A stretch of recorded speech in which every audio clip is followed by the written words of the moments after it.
Em 1961, quando a junta militar tentou dar o golpe de Estado para impedir a posse do João Goulart, o governador Leonel Brizola criou no Rio Grande do Sul a cadeia da legalidade.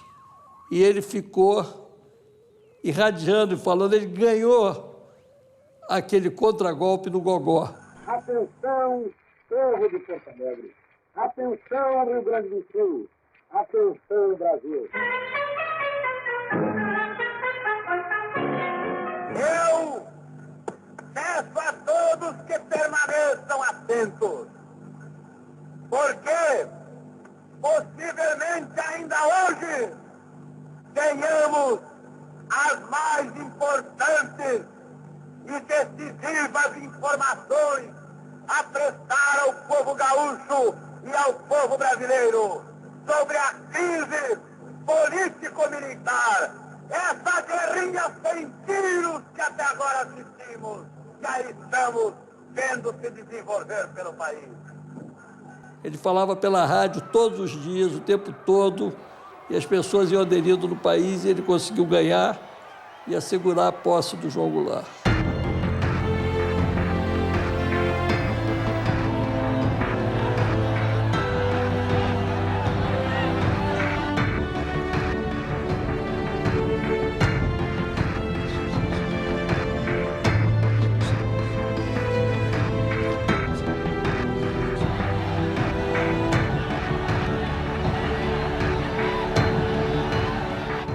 Em 1964, ele tentou reeditar a cadeia da legalidade. Funcionou no dia 1º de abril. A Rádio Maringue Veiga, que estava em rede com o Rio Grande do Sul, saiu do ar, os milicos invadiram, quebraram discos, quebraram patrimônio, e só o Brizola ficou emitindo do Sul. Tudo se desmobilizou. E nós descobrimos, então, pela rádio, que havia terminado o último foco de resistência no Rio Grande do Sul. A partir daí eu percebi que o golpe era inevitável.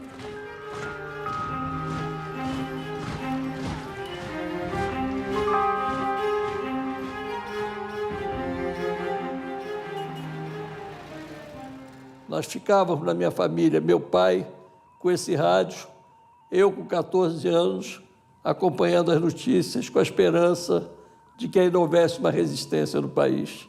Mas tudo terminou naquela manhã de 2 de abril de 64.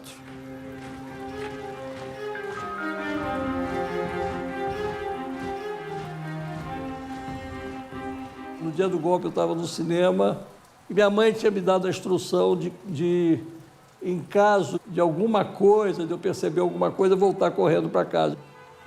De repente, dentro do cinema, começou a ouvir os buzinaços, umas comemorações. Fui até a porta do cinema e aí eu vi lençóis na janela, velas, pessoas se abraçando na rua, que o Rio de Janeiro considerava que o golpe tinha sido dado, na tarde de 1º de abril de 64. Eu fui para casa e na minha caminhada da Avenida Copacabana até meu prédio na Raimundo Correia, eu vi todos os porteiros dos prédios com um radinho de pilha no ouvido, tentando ouvir notícias justamente da cadeia da legalidade, para saber se ainda haveria resistência. E naquele dia, naquele momento, naquela hora, eu percebi quem tinha ganho e quem tinha perdido com aquele golpe.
mês de março de 1964 foi decisivo para o Brasil. Jango percebeu que deveria convocar o povo para as reformas de base. Pela elegibilidade de todos os brasileiros, pela pureza da vida democrática, pela emancipação econômica, pela justiça social e ao lado do povo, pelo progresso do Brasil.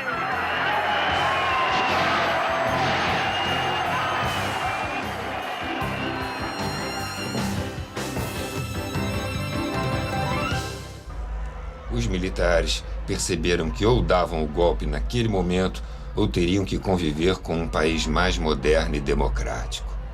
Todos se organizaram para o confronto. Buscando aliados.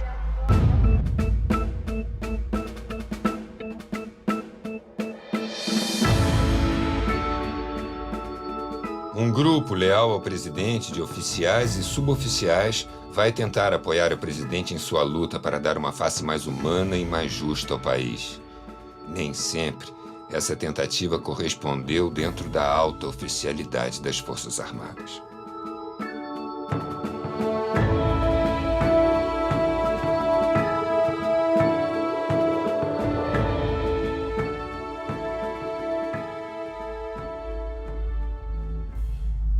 Nem tão só, mas mal acompanhado.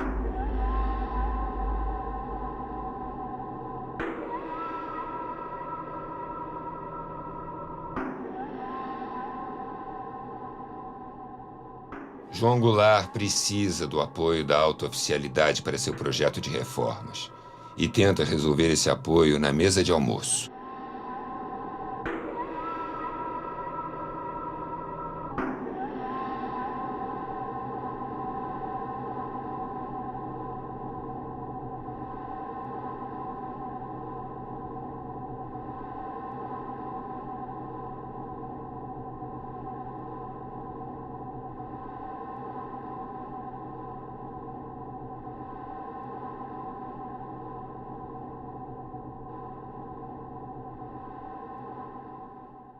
Primeiro de abril de 1964. O fato que eu testemunhei, que eu estava no Palácio das Laranjeiras, quando ele pediu a ligação para o Cruel, a Mauri Cruel, né? E eu não ouvi o que o Cruel respondia, mas eu vi que ele dizia: não vou fazer a declaração anticomunista.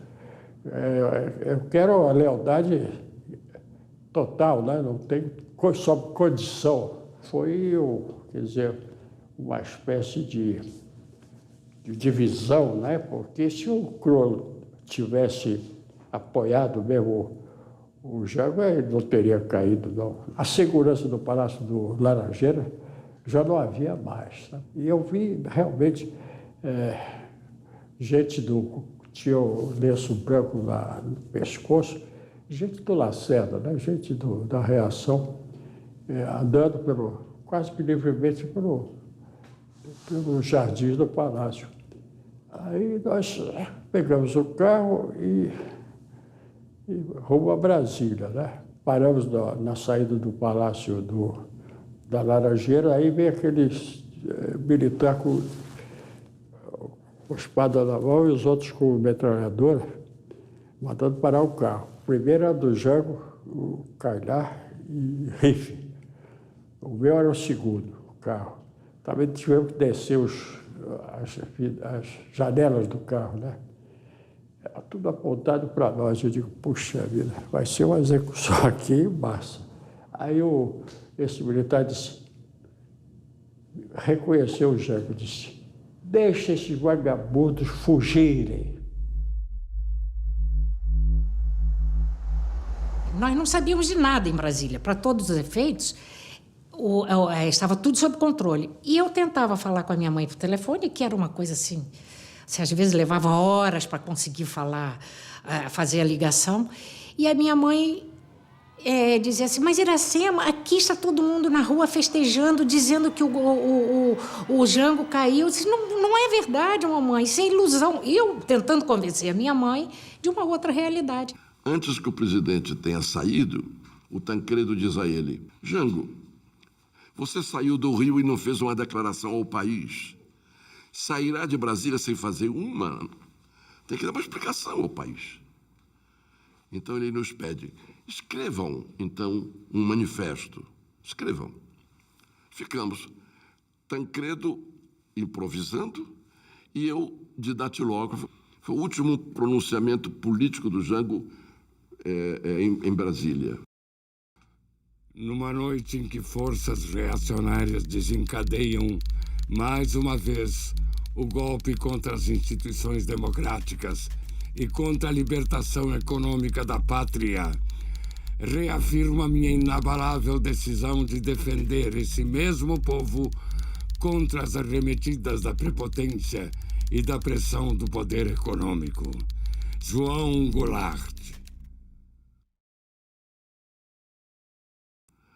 Deviam ser, talvez, 7 da noite, 6 da tarde, quando o presidente vai para o aeroporto para fazer a viagem a Porto Alegre. Aí, 2 horas, espera, não saía mais o avião. Aí o Jango se impacientou e saiu, porque pretextavam falta de uma peça desse avião, né? Aí ele achou que o negócio estava ameaçado realmente de ser preso, nessa ocasião, do próprio aeroporto militar de Brasília. E meu pai, então, entrou no avião e falou para ele, Jango, esse avião está sabotado. Você venha para o meu que eu te levo a Porto Alegre. O Tancredo, naquela saída, diz assim, saiu daqui angustiado, porque, curiosamente, faz 10 anos, anote, 64, 54, faz 10 anos que eu assisti à última reunião presidida pelo presidente Getúlio Vargas. Naquela madrugada mesmo, Getúlio se suicida. Eu me pergunto, terei assistido pela última vez o presidente, terei estado com o presidente João Goulart pela última vez como presidente da República? Ele saiu do Palácio do Planalto dizendo, não quero a luta entre irmãos. Mas durante o voo para Porto Alegre, o presidente sentou-se ao meu lado e me perguntou, o que você acha dessa situação?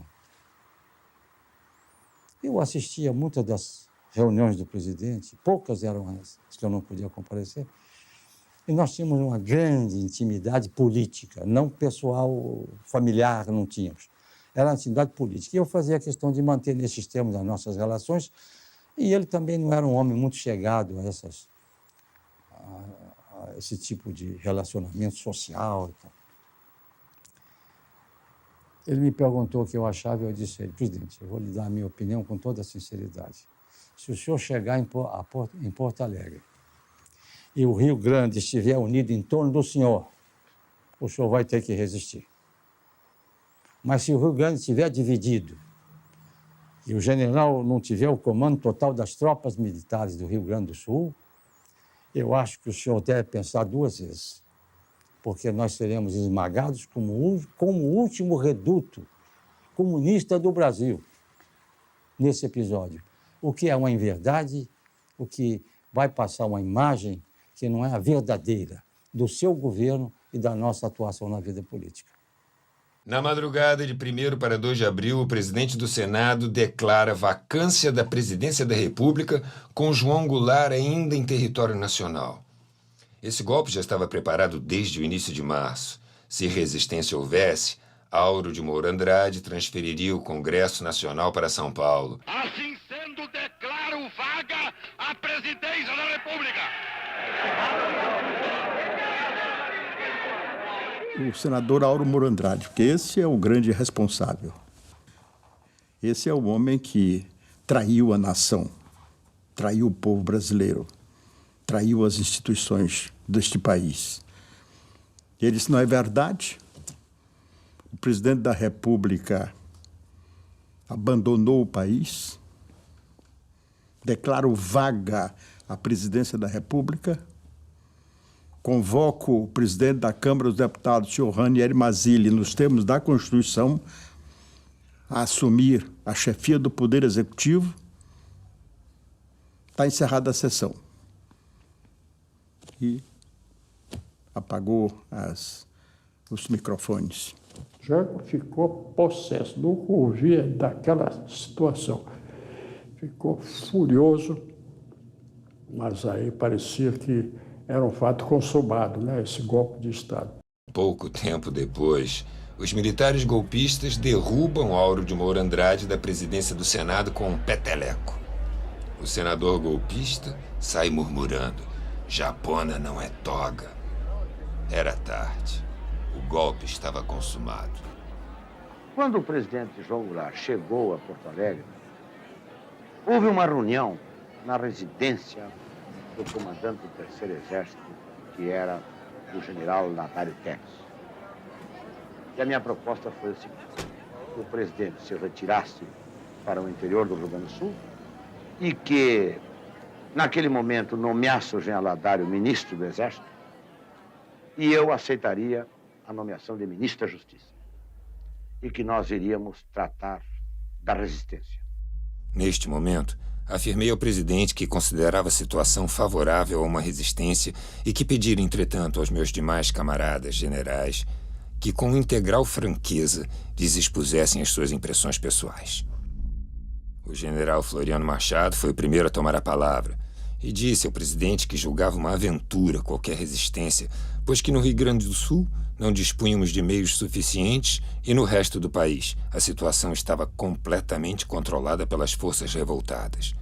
Exortou Sua Excelência a não se lançar nessa luta, lembrando que o presidente era moço, tinha diante de si um grande futuro político. Falou depois o general Saraiva, que também se externou pessimista quanto à possibilidade de resistência. O presidente ainda indagou ao general Saraiva sobre a tropa de São Borja, ao que este respondeu estar ainda fiel, mas não representava o suficiente para uma resistência eficiente. O general Otomar se pronunciou também pela impossibilidade de resistência, dada a carência de meios. Finalmente, coube-me a palavra. Afirmei ao presidente que discordava inteiramente dos meus camaradas. Julgava que dispunhamos de meios suficientes para iniciar uma resistência. As guarnições de Porto Alegre, São Leopoldo e Vacaria estavam fiéis e, possivelmente, no resto do estado, poderíamos contar com outras unidades. A Brigada Militar, mediante decreto, se colocaria sob nosso comando. Ademais, dispunhamos de 20.000 armas e cerca de 6 milhões de tiros, o que nos possibilitaria mobilizar muitas unidades. Continuei com a palavra para dizer: "Presidente, devo finalmente afirmar-lhe que minha mentalidade de soldado é de que, enquanto se dispõe de um punhado de homens, se resiste, até esperar que a vitória se conquiste por milagre." A decisão final dessa reunião coube ao presidente, que decidiu que não houvesse resistência porque considerava que seria um tributo de sangue demasiadamente grande que o povo brasileiro teria que pagar para restaurar os seus direitos. E o Jango chegou e diz assim: "Eu quero agradecer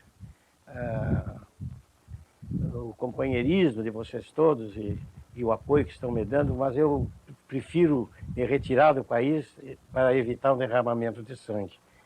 E eu nunca me esqueci que o Brizola diz: vai embora, traidor. Tu nunca mais vai voltar para esse país. Mas teve uma discussão entre ele e o Brizola? Muito, acalorada.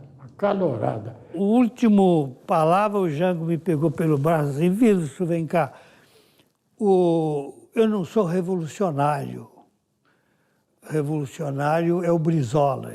Realmente eu tenho a convicção profunda que esse é um dos grandes atributos do presidente, porque ele sempre foi conciliador. Nas greves que houve, em tudo, ele procurava conciliar. Quando fui a Brasília, em 1984, para liberar o filme Jango, preso na censura ainda na ditadura militar, travei contato com o comandante do avião. O comandante Guerra me contou que foi ele, o piloto do avião, que transportou Jango de Porto Alegre para São Borja. Quando chegaram em São Borja, o comandante Guerra disse estar à disposição para ir aonde quisesse, pois assim fora instruído a agir pelo comando militar, fiel a Jango. Num gesto digno, ele agradeceu, mas determinou que o comandante retornasse imediatamente para Porto Alegre, pois aguardaria na sua fazenda em São Borja até que se desse posse a um novo presidente, e que ficasse configurado o golpe de Estado que o depôs. Só então sairia do Brasil por seus próprios meios. Sempre quis fazer um filme onde pudesse contar essa história. Silvio Tendler.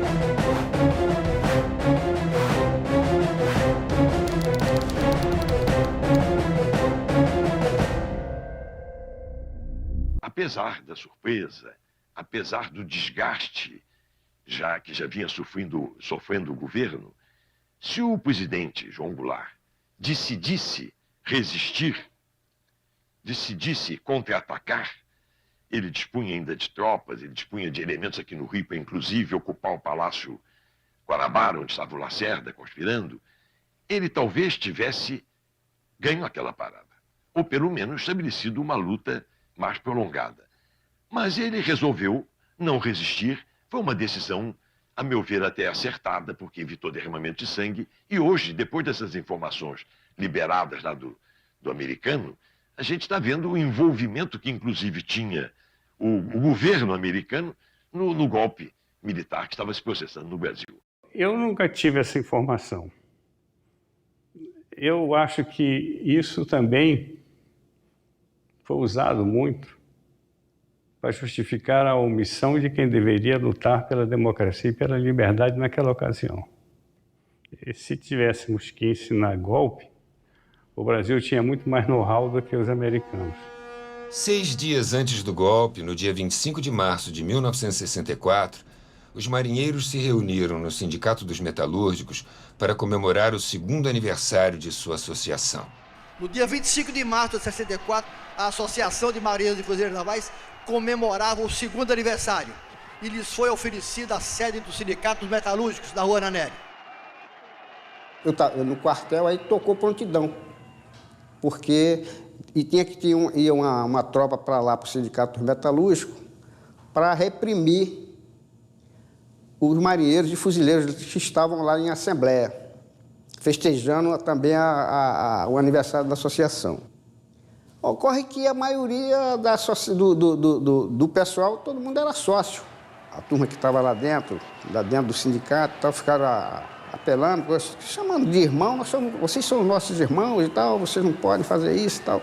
Aí quando um dos nossos colegas, o Raimundo Nonato Barbosa, foi o primeiro fuzileiro a depor a arma, ele depôs a arma e assim sucessivamente. E nós somos um daqueles fuzileiros navais que se negou a efetuar aquele massacre, que a ordem era essa. Pegamos as nossas metralhadoras, jogamos no chão, pulamos o muro e apoiamos o movimento em apoio ao comandante supremo das Forças Armadas, que é o presidente da República. Passamos lá 3 dias, porque surgiu a informação de que oficiais de marinha iriam bombardear o sindicato conosco dentro. No dia 27, fomos evacuados por ordem do presidente para o 1º Batalhão de Guardas e lá no dia 28 fomos anistiados pelo presidente do país. Anotaram os nossos nomes e nos liberaram. Foi quando o pessoal, o marujada, o marinheiro, o fuzileiro, botaram o almirante Aragão no ombro e tal, saiu o desfile. Aquilo ali praticamente foi uma gota d'água, né, para o almirantado.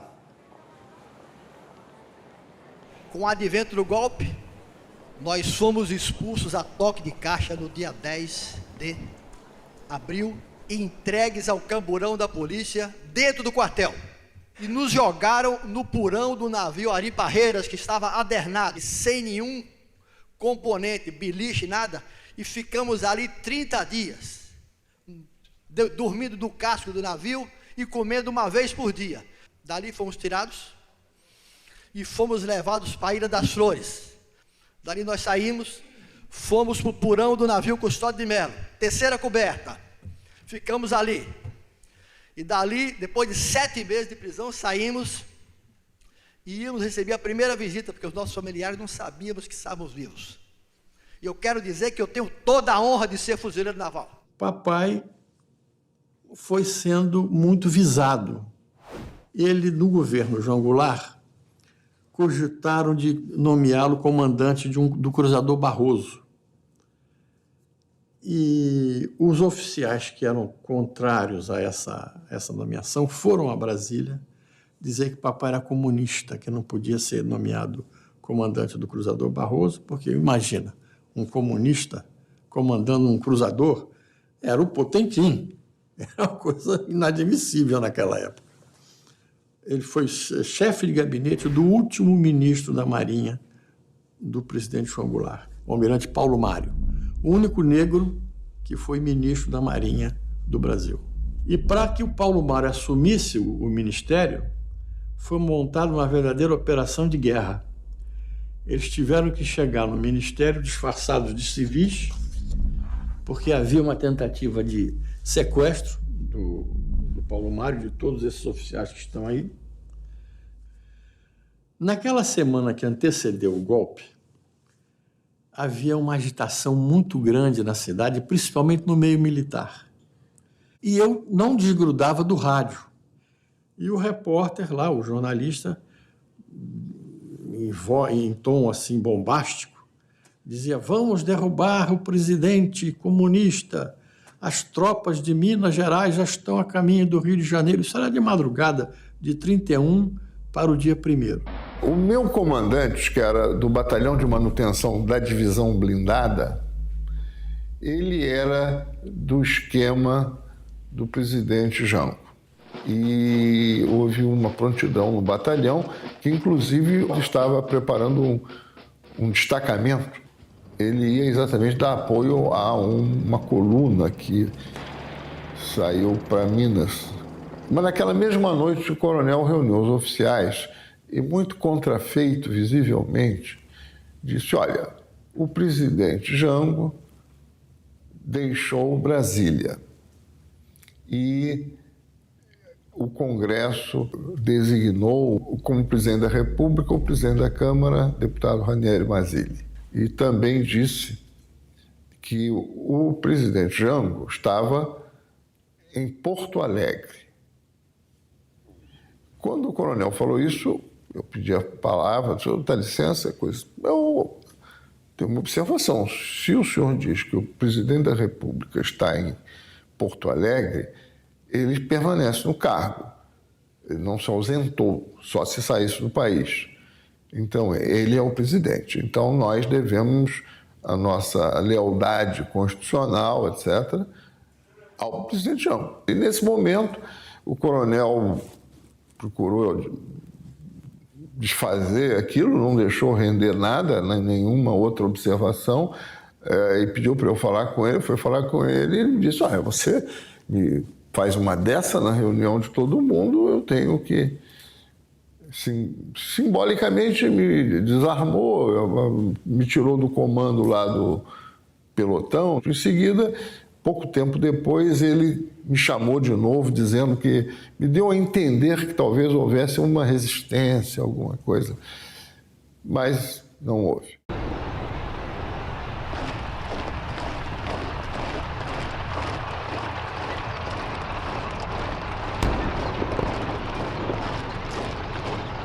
O presidente falou que queria que ele fosse para Minas.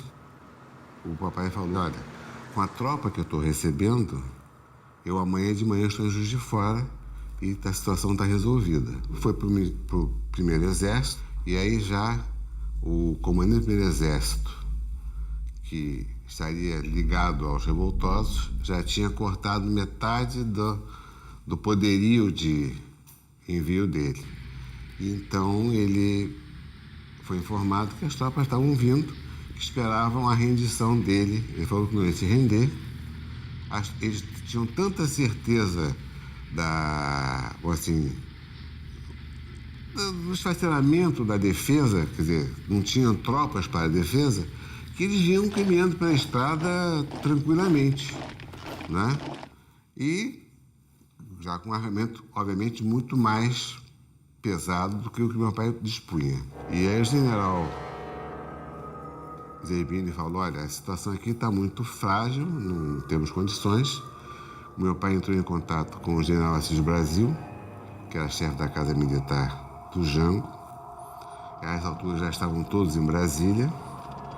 E aí foi informado que a situação estava praticamente perdida. E ele desceu em direção ao Rio. Aí no dia seguinte ele se apresentou no Primeiro Exército. Eu acho que nesse momento ainda era o general Âncora que comandava, onde ele foi preso. Meu pai ia para Caçapava pegar a tropa que ele não conhecia. Ele tomou posse naquela fatídica noite do dia 31 de março. Chegou em Caçapava, mais ou menos de madrugada, o coronel se apresentou, eles se conheciam da Revolução de 32, tinham lutado juntos, prometeu lealdade. Disse, tá bom, então vamos nos arrumar, vamos pro Rio de Janeiro. Daí 15 minutos, onde está a tropa? Tinha se evadido. Não tinha tropa nenhuma, eles tinham fugido. Daí ele disse, o que eu faço? Mesmo sozinho eu vou pro Rio de Janeiro. Chegou no Rio de Janeiro, ele foi se apresentar, entregar que ele estava armado ainda e sumiu. Passou assim pouco tempo, ligaram, dizendo, Dona Terezinha, seu marido está detido no Forte Copacabana. Na manhã do dia 1º, o coronel Raul Carnaúba sabia que eu estava contra o golpe e me pediu para ir ao Palácio Laranjeiras, entrar em contato com a presidência, com o presidente ou com quem estivesse da Casa Militar, para saber o que fazer, o que o regimento poderia fazer, porque o golpe estava em pleno andamento. E dali eu assumisse o comando do Ministério da Guarda do Ministério do Exército. E chegando no palácio, o presidente já tinha ido embora. Tinha ido embora e soube que o grupo do Lacerda estava reunido no Palácio Guanabara, mas ali eu não tinha mais o que fazer, porque se o presidente tinha abdicado. Fui para o Ministério do Exército, assumi o comando da Guarda. Eu recebo a visita de 3 sargentos, um deles não falou nada, mas 2 vieram me comunicar que ia acontecer um massacre de estudantes ali no Caco. Me explicou que chegou uma tropa de civis e paramilitares, é claro, a paisana, com metralhadoras e revólveres de Kombi, e agora eles estavam cercando a faculdade e os estudantes se recolheram para a universidade. Eu imediatamente peguei o que eu dispunha de tropa e resolvi ir lá. Quando eu cheguei no Campo Santana, o povo ainda gritava, Exército é do povo, junto com os estudantes, queremos armas, queremos armas. Aquilo me impressionou muito, porque, na verdade, o Exército estava ali para reprimi-los e não... criou-se uma ilusão. Era povo mesmo, aquele pessoal que vai para a Central do Brasil, que circula por ali, não era nada assim programado. Quando eu cheguei no Caco, a cena era a seguinte, esse grupo paramilitar apontava as armas para a porta da faculdade e já tinham jogado um pouquinho antes gás lacrimogêneo, que é pelas janelas, porque quebraram as janelas e jogaram gás lá dentro, esperando os estudantes saírem. Eu alertei que eles se retirassem da região, que era uma região nossa, que eu ia entrar na faculdade. Eles não me atenderam. E aí houve uma escaramuça e eles acabaram fugindo. Entrei com os meus subordinados, arrombamos a porta e a cena foi uma cena que a gente não esquece, né? Caídos nas escadas, estudantes sufocados. Voltei para o Ministério do Exército, para a minha função. Eu cheguei ali, fui imediatamente preso e já tinha ido um tenente da guarda ali da Casa da Mãe, já tinha ido lá dizer que eu cheguei atirando nas forças que queriam... os golpistas, que eles achavam que eram as forças restauradoras da democracia e tal, e contra o comunismo, aquelas bobagens, né? Aí o coronel Aragão, depois general Aragão, estava me esperando, ele me conhecia, era de cavalaria também, e eles me prenderam imediatamente e me colocaram numa lancha, me levaram a Forte São João numa lancha, inicialmente para Santa Cruz, e depois eu fui para o isolamento. no Imbuí, um isolamento que durou 58 dias. E foram 20 anos sofridos, muito sofridos. Nós fomos logo um dos primeiros a ser caçados. Primeiro foram os brigadeiros coronéis, 5 dias depois veio o ato 1, um complemento, e nós fomos. Eu estava servindo no Galeão, começando, cheguei, entrei de férias, não tinha nem começado a pilotar Douglas. Eu entrei dentro do caminhonete, logicamente com o Correio da Manhã, que era o jornal que a gente lia, e eu vi que as pessoas estavam um pouco estranhas com relação a mim. Aí, quando eu peguei o jornal e abri, estava lá o meu nome como caçado. Tomei café na mesa, aquela mesa de 9, ninguém sentou comigo, eu sentei sozinho. Quer dizer, eu já passei a ser um leproso, né? Uma pessoa não grata, perigosa, porque se qualquer coisa podia respingar neles. Aí eu fui ao comandante, aliás, na verdade, o subcomandante, e disse: ó, major, coronel, eu acabo de receber essa informação aqui, né? Fui ler o jornal, ele disse: meu filho e tal. Ainda me fez umas perguntas com relação ao socialismo. E disse: olha, não tem outro jeito, eu tenho que lhe prender. Os navios já estavam cheios, né, de coronéis e brigadeiros, então nós fomos deslocados para o cassino no Galeão, no quarto dos oficiais.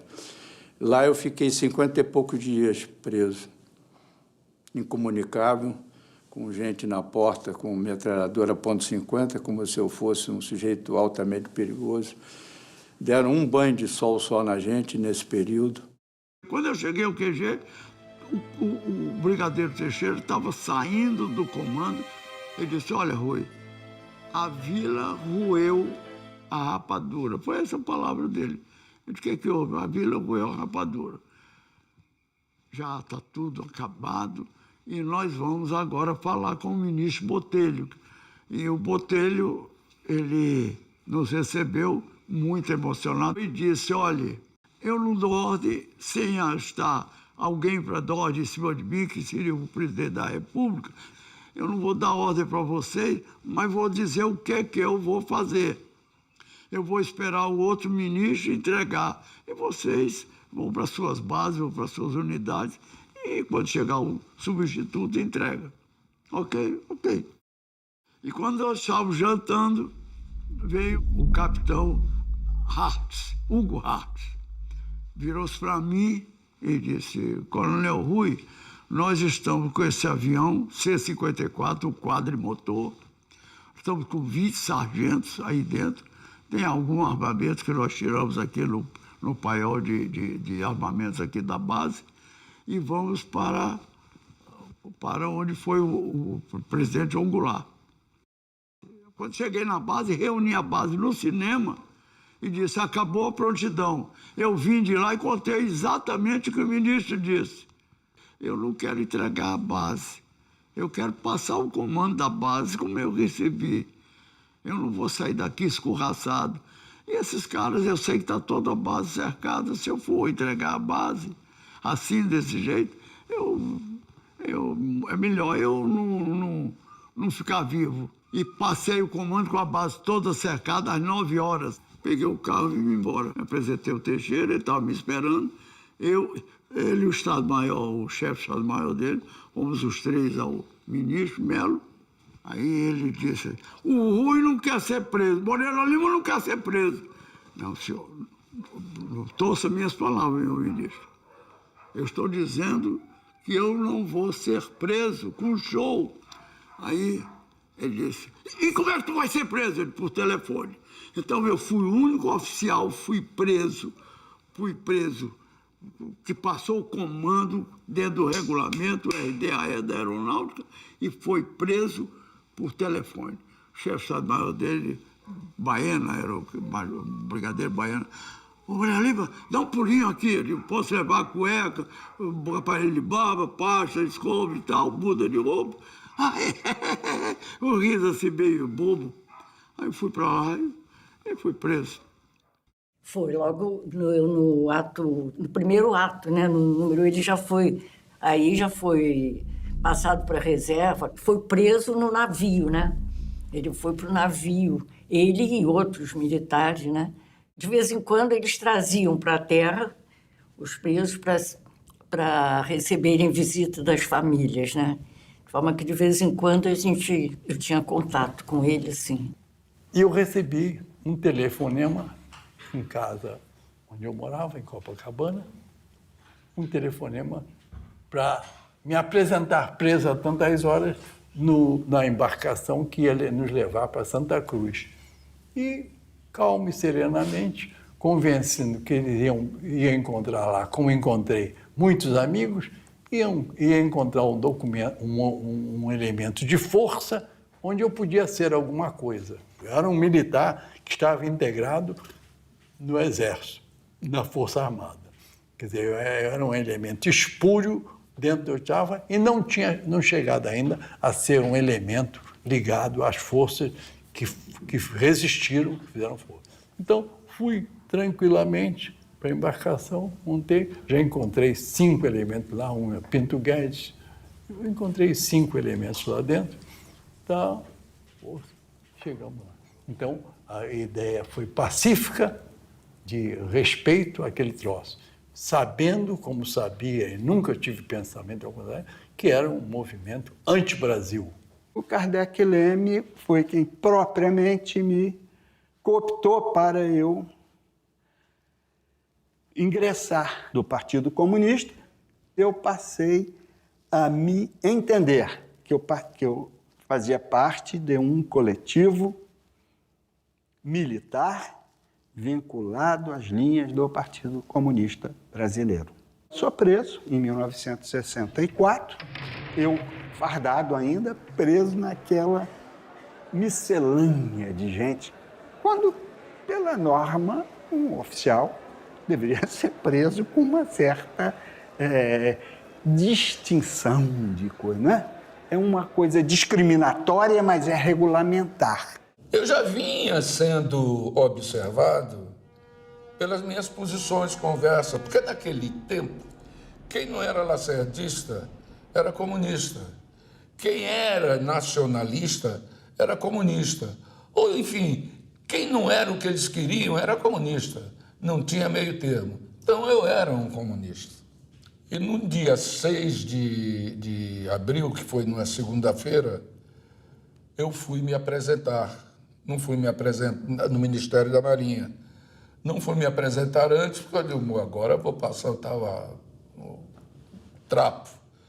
Vou descansar em casa com minha família. E quando eu cheguei, nessa sexta-feira, dia 6, eu fui preso. Me levaram, eu fui para a diretoria pessoal, de lá um colega já veio, já recebeu um telefonema, levantou-se, quando veio já veio armado. Ele montou preso, aí ele mandou que eu acompanhasse ele, me levou para a Escola de Guerra Naval, que funcionava no prédio, e depois se animar. E lá eu e o filho do almirante Suzano, Márcio Suzano, que já faleceu, fomos levados para o navio Princesa Leopoldina. Estiveram presos comigo no Princesa Leopoldina e a quem eu olhava com imenso respeito e com imensa reverência. Brigadeiro Teixeira, Joaquim Inácio, Moreira Lima. Eu, tenenteco, vendo aqueles brigadeiros e coronéis e oficiais de alta patente presos comigo ali. Diziam que eu era comunista desde 62. Quem era comunista para os militares, dentro das Forças Armadas, eram os que combatiam a miséria, o atraso e a desigualdade. Esses eram os inimigos do Brasil. E eu fiquei incomunicável durante algum tempo, em 64. Depois me reuni com esse grupo no navio Princesa Leopoldina, que era o navio presídio. E lá estavam o Rui Moreira Lima e o Brigadeiro Teixeira, todos os militares das 3 forças. E aí eu percebi que eu estava do lado certo, né? Que eram pessoas realmente extraordinárias. Em 64, eu fui preso 10 minutos depois que mataram o coronel Alfeu. Quando eles saíram do Rio, eles falaram e os sargentos ouviram no avião que eles vieram. Nós vamos levar o Hipólito para segurar o Alcântara. O nome dele era Alfeu de Alcântara Monteiro. O tenente-coronel Alfeu de Alcântara Monteiro era um oficial legalista convicto. Em 61, impediu o bombardeio do Palácio Piratini por parte dos que queriam impedir a posse de João Goulart.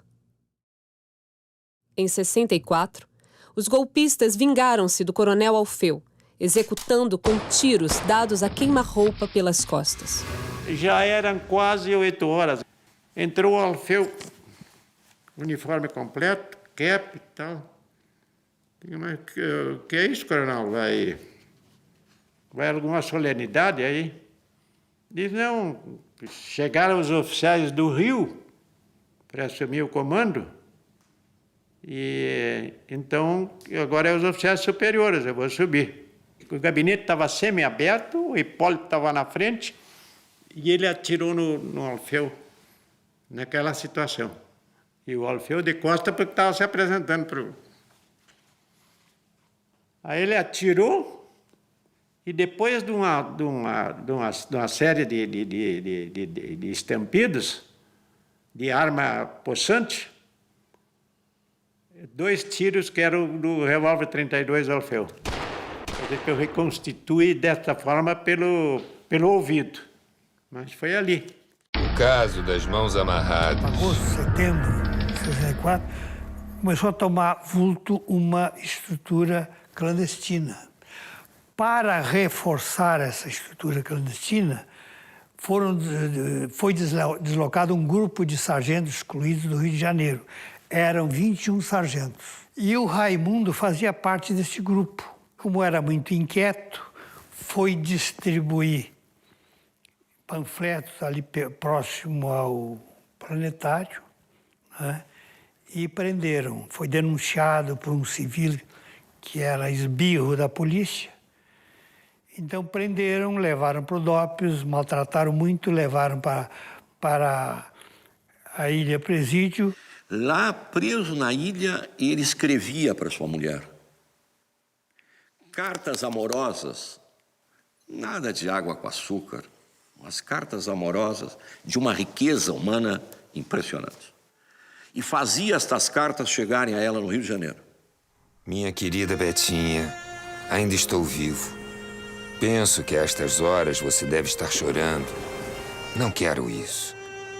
A jovem senhora, valente das respostas desconcertantes, deve agora substituir a moça ingênua e humilde com quem tive a felicidade de casar. Nesses últimos dias, tenho sido torturado pela realidade de estar impedido de ver o rosto da mulher que amo. Eu trocaria, se possível fosse, a comida de 8 dias por 8 minutos junto ao meu amor, ainda que fosse só para ver. Tenho uma fé inabalável de que os adversários não conseguirão destruir nosso amor. Sei hoje que você tinha razão. Em muitas de nossas discussões sobre o nosso tipo de vida, você ganhou. Tudo passará. A política, a cadeia, os amigos. Só uma coisa irá durar até a morte. O amor que tenho por essa mulherzinha que é hoje a única razão de querer viver deste presidiário. Com a tranquilidade da certeza de que, apesar de tudo, ainda mereço o teu amor, remeto um caminhão de beijos com o calor dos dias mais felizes da nossa vida. Do sempre teu, Manuel. Um belo dia ele é retirado da ilha e desaparece. Fazem assinar um rol de libertação, devolução de pertences. Ele nunca delatou seus companheiros. Por isso morreu. Seu corpo apareceu boiando no rio Jacuí, com as mãos amarradas às costas com uma tira da própria camisa. Este é um militar brasileiro que deveria, sim, ser considerado um herói das Forças Armadas. O enterro de Manuel Raimundo Soares em Porto Alegre, em 66, foi algo impressionante. O cortejo que se formou, a ditadura levou um susto. Guerrilha de 3 passos. Nós nos reuníamos, conversávamos em Montevidéu. Um grupo mais próximo do Brizola, outro grupo mais próximo do Jango. O Jango fazia constantemente tratativas políticas. O Brizola queria uma ação. O Brizola tinha um espírito muito dos caudilhos do Rio Grande. Como eu disse, é um homem de ação.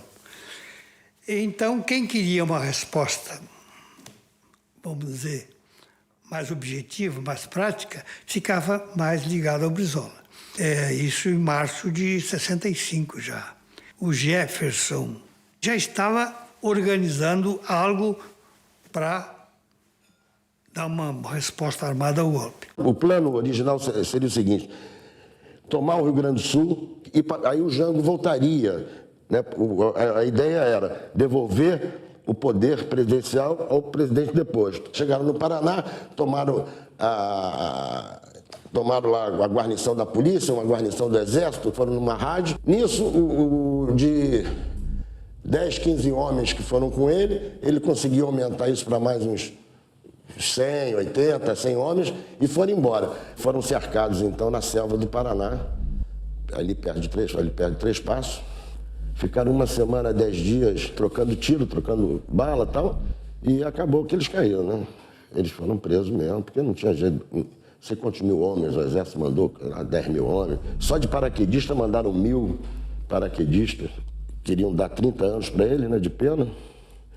E aí, na época, a equipe do Dr. Sobral Pinto conseguiu reduzir para 10. Porque ficou provado que o pessoal do exército que morreu com as balas dele mesmo. Eles cercaram o grupo do meu pai e ficaram fazendo um fogo cruzado. Busca no exterior, ou Operação Pré-Condor. Jefferson Cardim de Alencar Osório se asila no México. Volta para Montevidéu.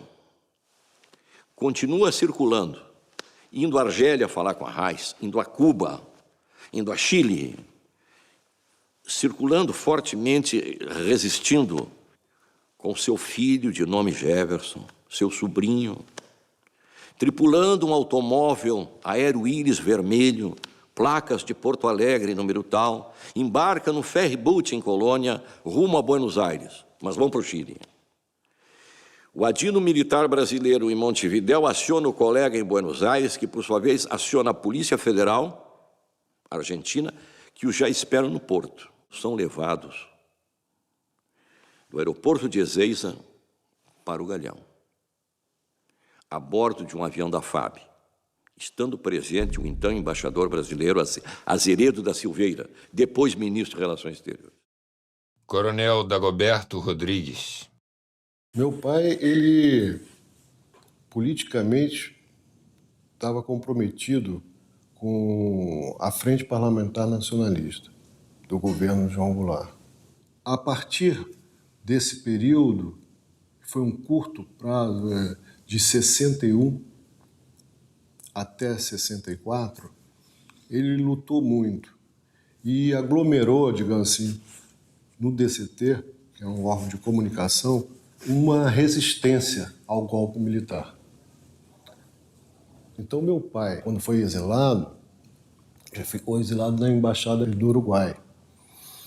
Nesse espaço de tempo, ele encontra uma visão completamente diferente, a visão de luta contra aqueles que realmente destituíram o governo constitucional.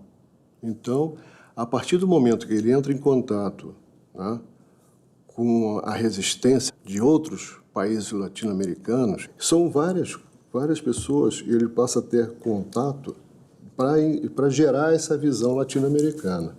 A tentativa de distribuir o foco guerrilheiro pelo centro da América Latina, junto com o Guevara.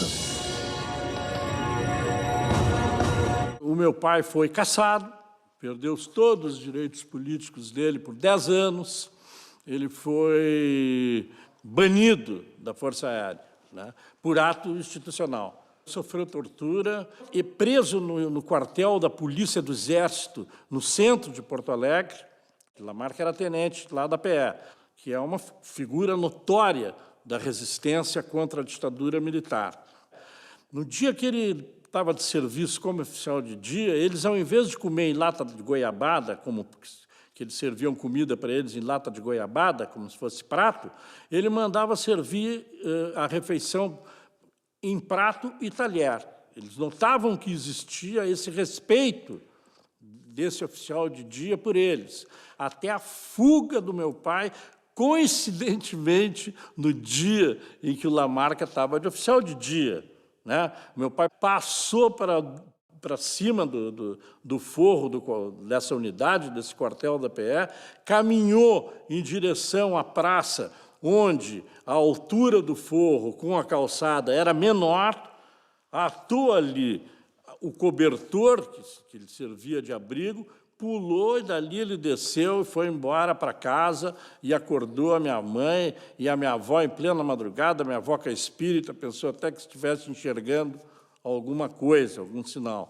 E, a partir daí, o meu pai, então, procurou, né, assim, através de um advogado que ele conhecia, um auxílio para sair do Brasil, e ele conseguiu isso, né, para tirarem ele ali de Porto Alegre. Ele passou a fronteira e pediu exílio no Uruguai.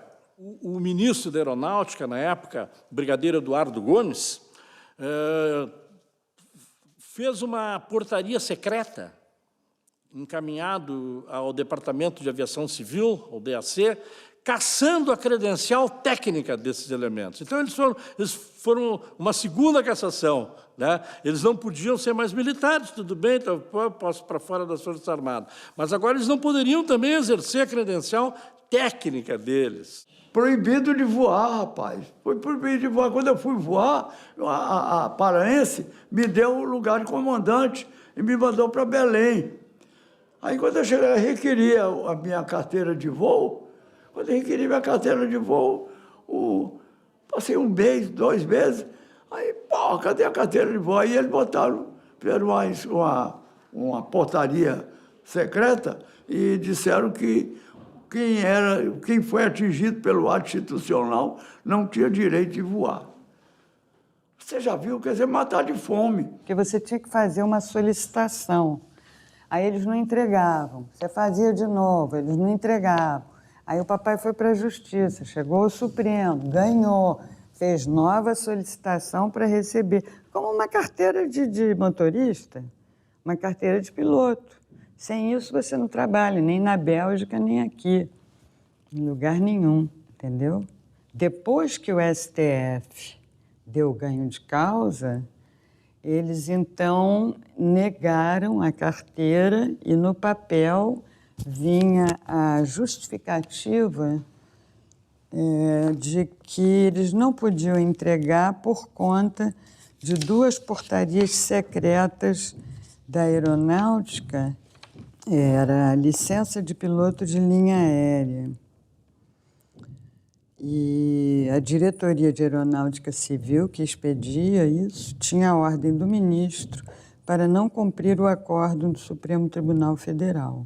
Uma das coisas que mais me emocionavam era porque eu vi um dia, eu era garota, mas eu percebi, tinha uma janela baixa. Toda vez que passava um avião, ele ia para a janela, se tivesse próximo, se fosse possível. E uma vez eu estava na janela, assim, a janela era baixinha, eu estava sentada lá fazendo qualquer coisa, e eu olhei para cima, para o rosto dele, e ele estava chorando. Silenciosamente, aquela coisa do olho começar a encher e começar a lacrimejar.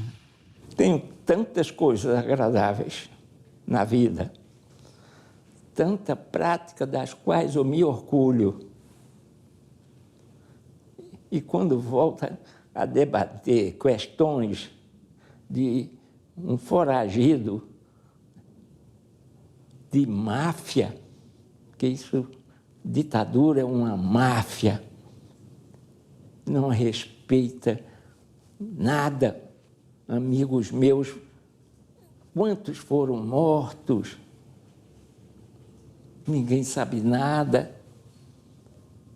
Então, quando eu dou esse depoimento, minha cabeça passa por esses lugares e me comove.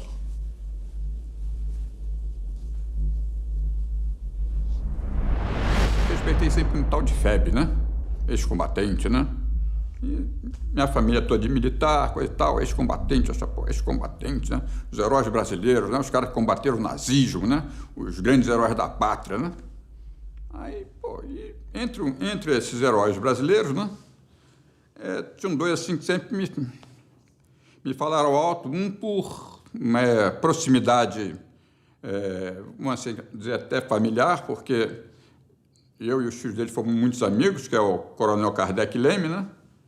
E outro é que era um mito para mim, que era o Rui Moreira Lima, né? E vem a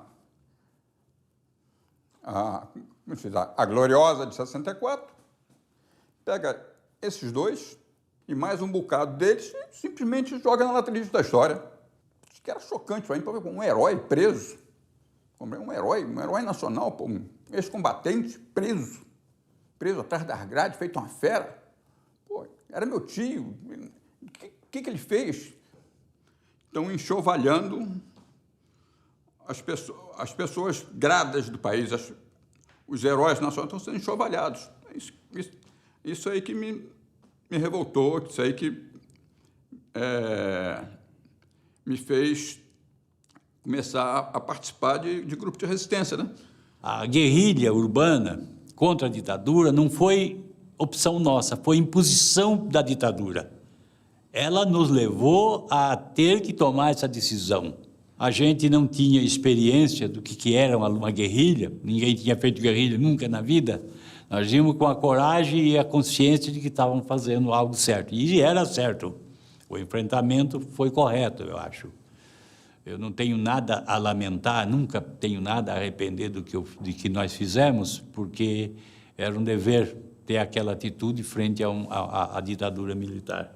Nós não víamos como possibilidade plausível você conversar, ter diálogo com quem tinha tamanha prepotência, tamanha força, que dominava e que estava muito bem assessorado, diga-se de passagem. O capitão da guerrilha, Carlos Lamarca, era filho de sapateiro e foi oficial do Exército, ligado ao Partido Comunista desde os anos 60. Campeão de tiro, foi destacado pelo Exército para dar treinamento militar a bancários. Em suas aulas, ensinava a atirar, mas em caso de assalto, aconselhava a não resistir. Em 1969, Capitão Lamarca deixa o Exército e parte para a clandestinidade, levando homens e armas. Seu objetivo foi o foco guerrilheiro. Com a guerrilha esfacelada, Lamarca é aconselhado a deixar o país, mas recusa-se a abandonar os companheiros. Em 1971, doente, cansado e com fome, em Brotas de Macaúbas, interior da Bahia, mais de 200 homens o encontram encostado em uma árvore, já sem forças. O cercam e fuzilam sem clemência. Em 17 de setembro de 1971, morre Carlos Lamarca. O assassinato do comandante da VPR, Onofre Pinto, sargento do Exército caçado pelo AI-1, foi um dos fundadores da VPR e um dos 15 libertados no sequestro do embaixador americano em setembro de 1969. Retorna ao Brasil em 1974, caindo numa emboscada armada pela repressão. Seu corpo nunca apareceu. Recomendei muito para ele. Onofre, não volta que é furado. Esse esquema aqui é furado, é traição. Hoje, os órgãos de segurança conseguiram infiltrar muita gente no nosso meio e a volta é suicídio. Falei assim para ele. Entraram no Brasil pelas fronteiras secas de Santo Antônio do Sudoeste, foram levados até o local da cilada pelo Alberi Vieira dos Santos e tentam convencer o Onofre a mudar de lado. E dizer para o Onofre, olha, você fica com a gente, muda de lado, ou você vai ter o mesmo destino que seus companheiros que estão ali enterrados, alguma coisa assim. Aí veio a ordem de cima, isso que ele fala, né, de que era necessário executar o Onofre. Deram uma injeção de Showtox no Onofre, ele morreu ali, e que abriram o abdômen, enfiaram uma coisa de ferro e jogaram ele dentro de um rio, para cima de Foz, a uns 60 quilômetros, e hoje essa região está toda ela inundada pelo Lago de Itaipu. Eu tive aula de Direito, todos têm aula de Direito. E durante, acho que 2 meses, foi estudar minuciosamente a Convenção de Genebra, de 1949, que trata de todo o envoltório de prisioneiros de guerra.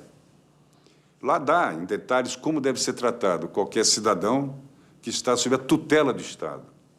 Ao momento dado, eu pedi para ver o comandante. Aí veio o comandante. Eu estava com as pernas para trás, amarradas na cintura, os braços atrás amarrados na cintura, né? Muito bem. Então, eles jogaram assim para...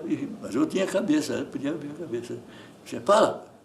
Eu falei, pois é, eu queria falar com o senhor o seguinte, porque, afinal de contas, nós estamos em campo de luta, estamos em guerra. E os senhores estão fazendo... Somos prisioneiros de guerra dos senhores. E a Convenção de Genebra, que implica no respeito aos prisioneiros. Os senhores podem pensar e sorrir que isso é uma fantasia. Mas e se nós pegamos prisioneiros dos senhores? Como é que nós vamos fazer a recíproca, o correspondente às torturas que os senhores fazem conosco? Nós acharíamos que devíamos respeitar os prisioneiros. Mas como os senhores estão fazendo? O comandante chegou, teve uma imprecação violenta, né? Disse 2 nomes feios, viu? Insultou não só a minha mãe, mas a família. E terminou com uma diretiva muito clara. Pau nele, mais ainda. Que Convenção de Genebra nem nada. E para mim essa que foi a grande, honestamente, vergonha para as Forças Armadas brasileiras, porque eles sujaram a farda de sangue. A tortura, você se desumaniza, você vai perdendo a sua condição de pensamento, é tal o sofrimento, né, que você chega praticamente a dialogar com a morte. Eu posso dizer que eu vi a face da morte, né, nas paredes daquela sala de tortura, né? Aquelas paredes impregnadas de sangue e de gritos dos torturados. Quando eu fui preso, minha mulher estava grávida, eu sabia que ela estava grávida, e eu não sabia se ela tinha sido presa ou não, né? Então, quando começou o processo de tortura, né? enquanto estava pancada, né? O choque elétrico estava... Vamos ver, né? Era novo, conforme os próprios torturadores falavam, esse garoto tem caixa boa. O garoto tem caixa boa, que assim, tem um físico bom, né? Resiste bem. O garoto tem caixa boa. Então, enquanto eu tinha caixa boa, eles não iam ter muitas oportunidades, não, né? O camarada veio e começou a falar da minha mulher, coisa e tal. Ele sentiu que eu tremi. Ele sentiu que eu tremi, aí veio o camarada, veio assim, e descreveu, vamos dizer assim, fisiologicamente, quase cientificamente, como é que ele ia fazê-la abortar com as mãos. Vou enfiar a mão, eu vou arrancar o filho lá. E como eu já vinha sentindo na carne, né, do que eles eram capazes, né, em momento nenhum passou pela minha cabeça que eles não seriam capazes ou que eles não iriam fazer isso, né? Então, essa é uma coisa que me enfraqueceu muito, né? Me enfraqueceu muito, assim, psicologicamente, né? São 3 gerações combatendo a ditadura. Meu avô, minha mãe e eu. Ainda bem que não sobrou para meus filhos, né? Meu avô derrubou eles em Jacareacanga, Aragarças, em 61, e ficou por baixo em 64. A minha mãe continuou, né, na oposição, deputado estadual de oposição, né, da época PTB, depois MDB. Era a oposição, fazia a oposição dela ao nível, como se diz, político pequeno, mas algumas coisas que eu fiquei sabendo depois, que ela deu asilo a ex-marinheiro, ajudou financeiramente o pessoal da revolta dos sargentos, né? Toda vez que ela via algum de nós chorando, algum de nós em dificuldade, ela: não chore, meu filho, que a vida combate ainda, viver é lutar. É um poema, né, de um índio enfrentando os brancos, né? E a mãe nessas tábuas, querendo calado, seus filhos criados na lei do terror. Isso me emociona porque a minha mãe sempre falava isso para mim. Era um lugar comum das conversas dela. Toda vez que ela via algum de nós chorando, algum de nós em dificuldade, ela: não chore, meu filho, que a vida combate ainda, viver é lutar. Não chores, meu filho. Não chores, que a vida é luta renhida. Viver é lutar. A vida é combate que aos fracos abate, que os fortes, os bravos, só pode exaltar. E a mãe, nestas tabas, querendo calados os filhos criados na lei do terror, teu nome lhes diga que a gente inimiga talvez não escute sem pranto, sem dor. As armas ensaia, penetra na vida, pesada ou querida, viver é lutar. Se o duro combate, os fracos abate, aos fortes, aos bravos, só pode exaltar. Canção do Tamoio, Antônio Gonçalves Dias. A inventividade da maldade. Cada um relata, não é que não havia um padrão, não era uma coisa organizadinha, vamos fazer isso até eles falarem. O gosto pela maldade, a descoberta, a criatividade para inventar humilhações, ou sofrimentos, padecimentos corporais, né? Isso me deixa, primeiro que é muito difícil, a gente vai lendo, tem uma média, tem um limite do que eu consigo estudar por dia, porque é muito doloroso, é deprimente, de verdade. Segundo, porque a gente vê a casquinha muito frágil que protege uma certa legalidade democrática no Brasil. E como ela se rompe facilmente. Acredito que nenhum brasileiro saiba o que eles continuaram ensinando, porque existe a formação de oficial, é grau universitário. E se você passa uma história falsa, mascarada, você não protege o futuro. Nesse sentido, que eu acho que não superou ainda o golpe de 64. E a formação do militar, na minha opinião, continua a mesma.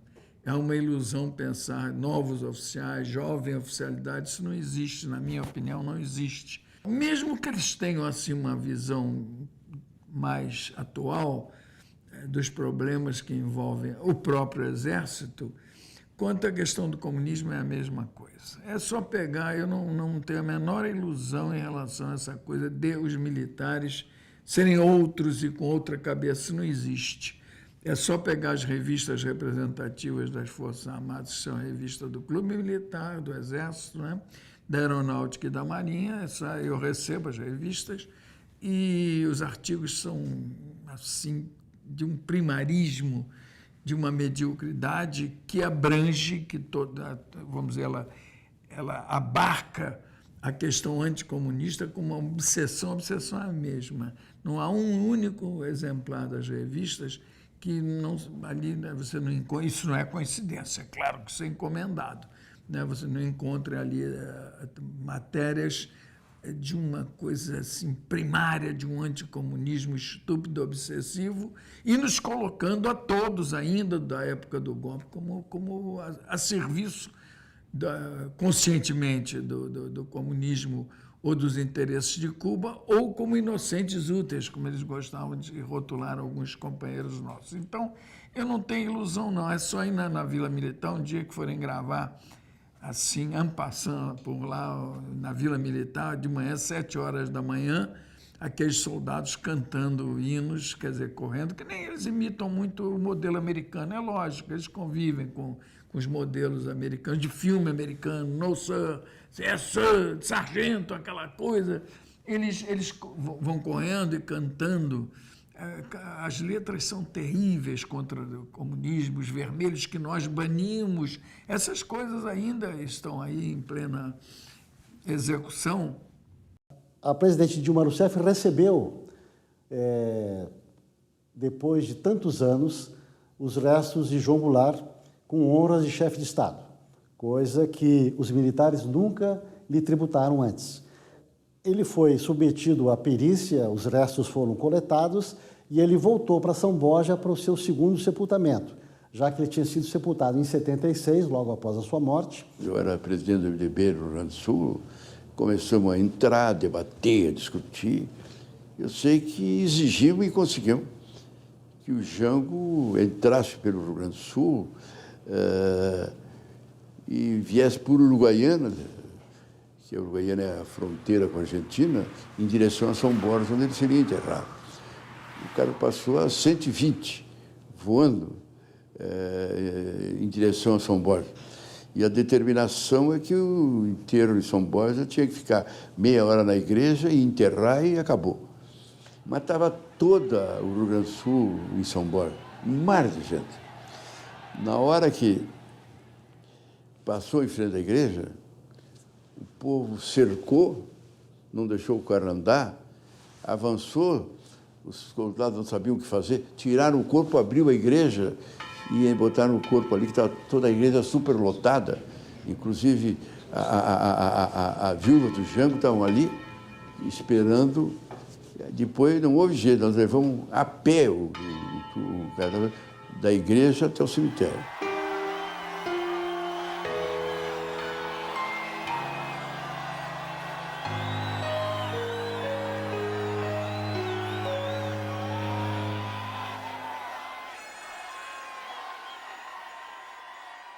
Chegou na hora do cemitério, a ordem era, vamos lá em terra. Aí na hora, vamos lá em terra, estava tudo cercado, não sei o quê, na hora eu começo a falar. Eu faço um discurso modéstia à parte, não foi um discurso provocativo, foi um discurso do Jango, da história, lamentando que ali do lado, a 50 metros de distância, ali estava o corpo do Dr. Getúlio, que também veio morto, o presidente da República morreu e veio morto para ser sepultado, e agora o seu pupilo ali também a mesma coisa. Quando eu terminei de falar, estava aquele silêncio assim. Dessa vez, foi uma cerimônia com as devidas honras, né? Seguindo a cerimônia tocante que tinha acontecido um mês antes em Brasília. E, nesse momento, aparece uma figura inusitada chamado Carlos Bolívar Gelder, que vem a ser o general, 4 estrelas, comandante do Comando Militar do Sul, que era o antigo Terceiro Exército que mudou de nome. Ao contrário da cerimônia de Brasília, não houve honra das Forças Armadas em São Borja. Isso foi transferido para a Brigada Militar, que é a chamada PM local, a PM gaúcha, que tem apenas 25 mil homens, e a Força Estadual. Então, os militares se retiraram da cerimônia de São Borja, de forma bastante eloquente, me parece, e deixaram só por conta da Brigada Militar, que fez a guarda de honra para o presidente. O repórter pergunta para o general se a presença dele aí representava uma retratação dos militares e do Exército diante da figura do presidente. E, surpreendentemente, destoando do clima afetivo, do clima emotivo que cercava o segundo sepultamento do Jango, o general sai de coturno para cima do repórter, dizendo, não há retratação nenhuma, não há nenhum erro a reparar. A história não comete erros, a história é história. Se o general acredita piamente na bobagem que disse, ele, primeiro, não devia ter ido a São Borja, porque se ele não estava lá encarnando a retratação que as Forças Armadas, segundo ele, não assumiram diante do sepultamento do presidente João Goulart, ele devia ter ficado em Porto Alegre, no QG. Não devia estar lá, porque ele estava fardado, ele não estava como cidadão comum, não era o cidadão Carlos Bolívar Gelder, era o general comandante do Comando Militar do Sul. Um militar fardado, ele sempre fala em nome da sua corporação. Segundo, ele podia ter sido mais elegante e ter dito isso, olha, eu estou falando em meu nome pessoal, não estou falando pela força. Quando ele fala aquilo, é encarado como sendo uma posição corporativa da força terrestre que ele comanda e representa.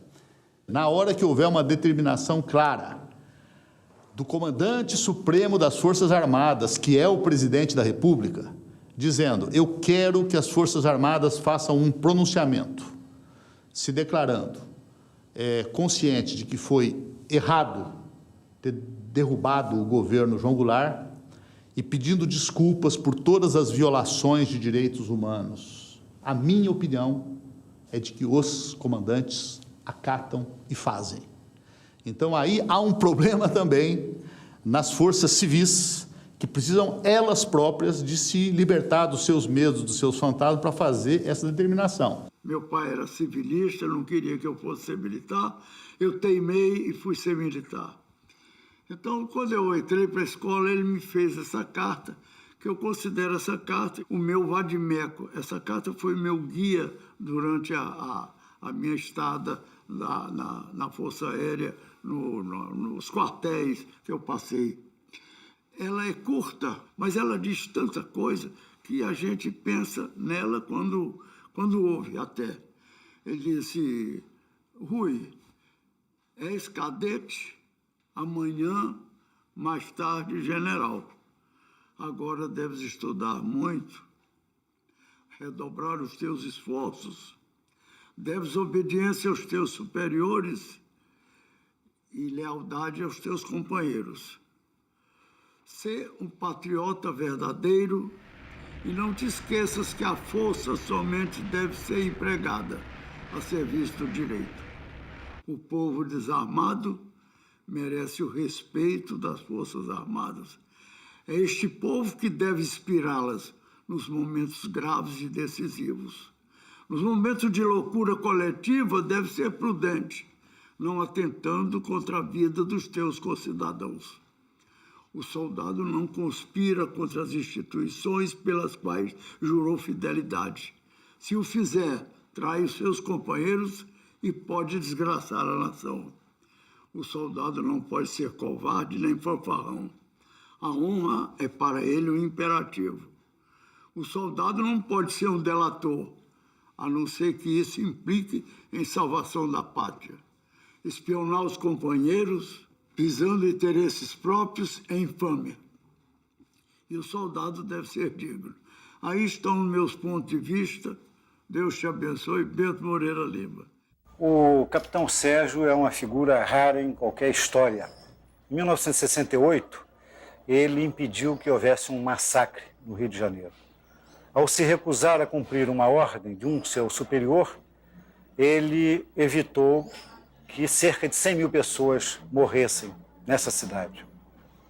Ele se recusou a comandar a explosão do gasômetro da Avenida Brasil, a explosão da represa da Light e o lançamento de alguns líderes políticos de avião sobre o mar, entre os quais Carlos Lacerda, Juscelino Kubitschek, Dom Helder Câmara.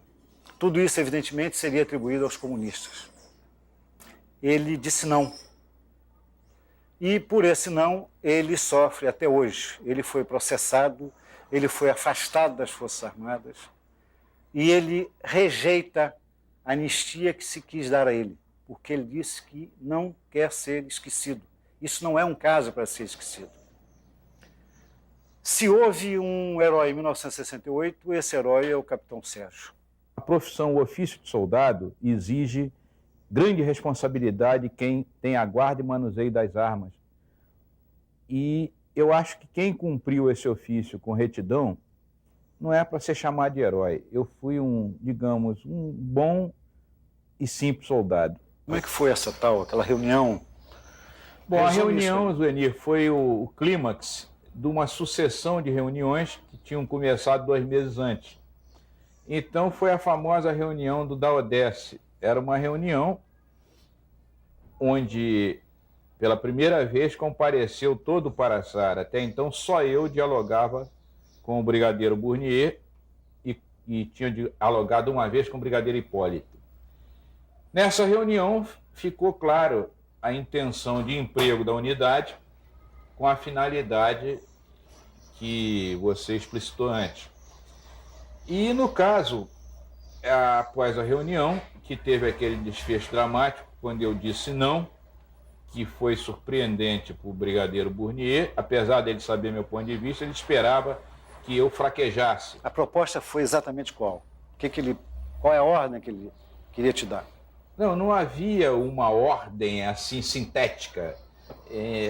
Era o acionar, digamos assim, era um processo de escalada terrorista oficial, com vários atentados, como na porta da CIA, do Citibank, da Embaixada Americana, e num dia X, a destruição simultânea de Ribeirão das Lajes e do gasômetro, aqui de frente ao Novo Rio. Isso tudo, a opinião pública seria preparada para uma ação ostensiva dos chamados comunistas. E após esse clima, com a cidade em pânico, porque você sabe, quando o gasômetro explode, não é só a explosão do gasômetro. Nas tubulações de gás entram ar, e aqui no Leblon, por exemplo, Ipanema, uma mulher que acendesse um fogão, o fogão explodiria. Então seriam milhares de explosões, seria um verdadeiro caos nessa cidade, sem luz, sem força, na hora do rush. Muito bem, a opinião pública, certamente preparada para atribuir isso aos comunistas, aceitaria uma caça às bruxas à la Indonésia, correto? E os comunistas seriam mortos a pauladas que nem ratos, segundo palavras do próprio Burnier.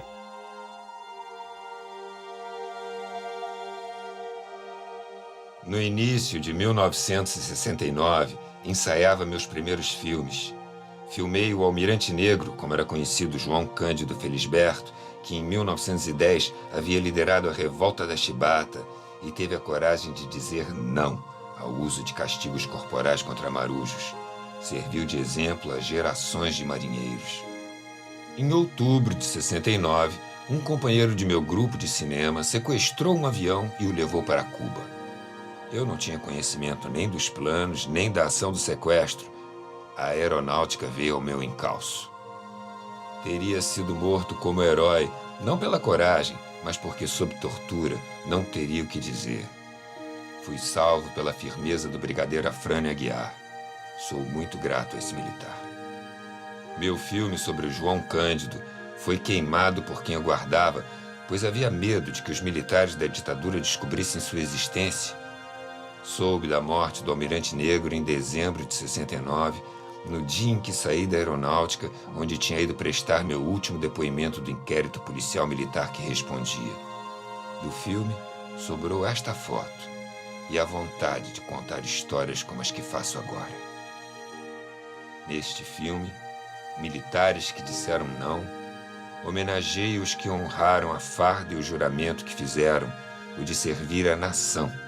A todos os militares que disseram não, esta é a minha homenagem.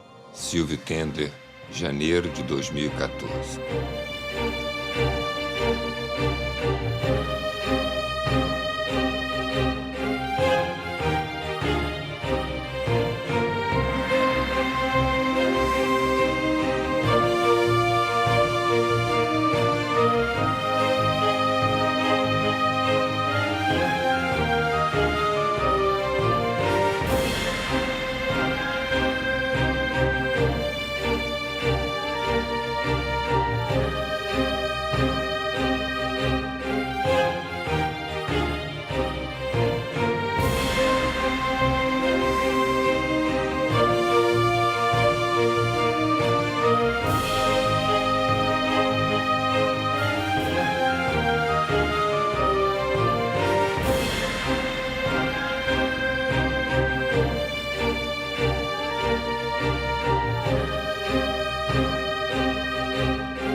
A história não tem ponto final mesmo. O filme estava pronto quando soube que o primeiro fuzileiro naval a depor a arma e o capacete e aderir à reunião dos marinheiros do Sindicato de Metalúrgicos em 64, estava vivendo em sua cidade de origem, São Rafael, no Rio Grande do Norte, a 200 quilômetros de Natal. Fui para lá e no caminho vi milhares de hectares de terra cercados pelos latifúndios, despovoados e sem plantações. Me lembrei do presidente João Goulart, pois uma de suas últimas medidas teria sido desapropriar terras não cultivadas ao longo das rodovias. Há 50 anos esse problema poderia ter sido resolvido.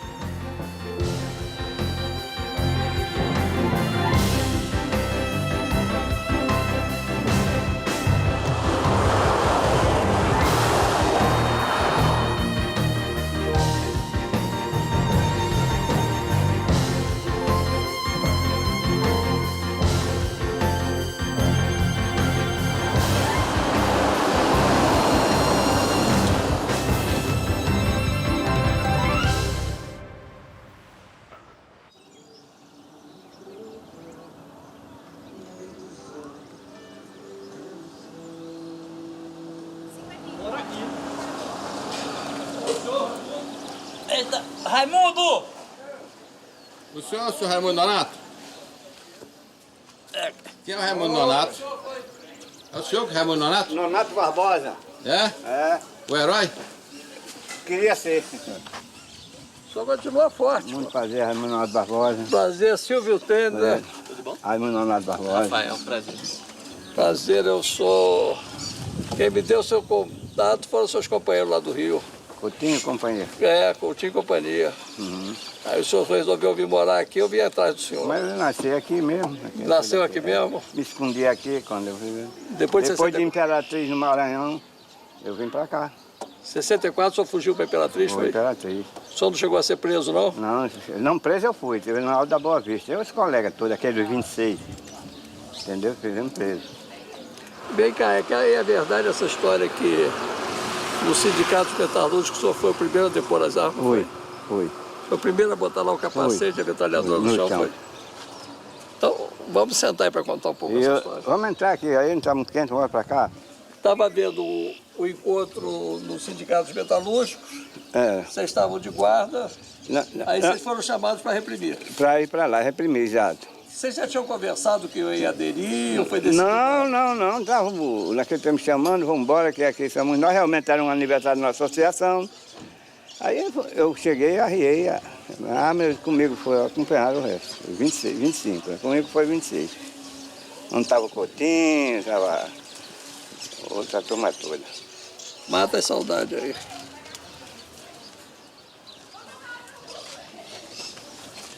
Aqui, assim mesmo.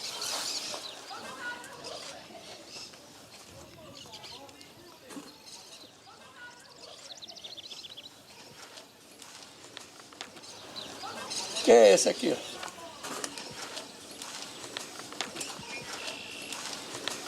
Esse eu não conheço, não. De Marinha, esse pessoal eu não conheço, não. Já ouviu falar em João Cândido? Já. É ele. Aquele da Revolução de não sei quando, né? De 1910. Eu tenho um livro dele aí. Você tem o livro dele? O outro de baixo é ele também. Não, camisa. Já estou nu de camisa. Mandaram botar a camisa aí, ó. Não tem nada de ficar sem camisa, não. Esse é negócio de comunista mesmo, viu? Tem que estar no meio. Tem um medo danado. Ela tem medo de comunista? Essa turma aqui, a minha família toda de falar nisso, vai ter um medo danado. Eu digo, não é bicho, não. E o senhor é comunista até hoje? Eu sou. Até hoje? Eu sou. De partido, não? Não tenho partido, não. Tem partido? As ideias, não é partido, não. O senhor passou a ser comunista quando? Em 1974. Cheguei a São Rafael e encontrei o fuzileiro Raimundo Nonato Barbosa vivendo com sua sobrinha e família. Foi um encontro de muita alegria e um reencontro com a história.